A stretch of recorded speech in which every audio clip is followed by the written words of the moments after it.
What's up, guys? LQ here with the LQ review, and I'm officially caught up on Gen V. So instead of reviewing each episode, I just thought that I would lump them all in here and give you my total thoughts. This review will especially cover, though, episodes 3 through 7. And I continue to be impressed with how well the boys and Gen V tells the story that they are telling. The characters are complex and multidimensional. The story is intricate, but it's not overly complicated. The special effects rival what we see in film. In some ways, the special effects are even better. I'm looking at you, Thor: Love and Thunder, and The Flash. What I really appreciate is how well Gen V ties into the main story of the boys without relying on those ties. They aren't dropping member berries every 2 seconds. The fan service is there, but the story stands on its own without the connection to the boys, and I think that's critical in fan service stories. I know Emma is a fan favorite, and Marie is a great character, but I still really like Claire. She's a complicated character, and now that it looks like she's going to break bad, I can understand where she comes to that breaking point. They've done that good of a job of telling the story. She's not evil.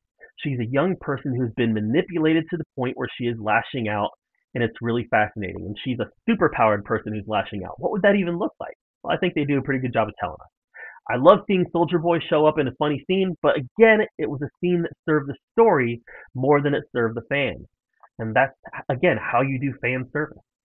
With one episode remaining, it looks like those ties to the boys are going to increase in the finale. And that's fine as long as they stay centered on the story that they're telling.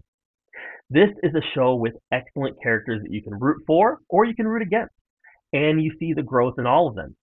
Several characters are getting their own meaningful character arc, and that's a challenging thing to pull off that many shows can't do.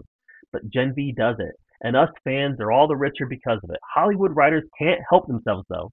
They're going to include the political garbage into their narratives. Gen V does this, but when Gen V does it, we're able to overlook it because the storytelling is so good, the characters are so rich, and the narrative is so compelling. Gen V is excellent. Can't wait for the finale. Can't wait to see how all of this wraps up. It's really been a very good show. So, what do you guys think of Gen V so far? What do you think is going to happen in the finale? Let me know in the comments below.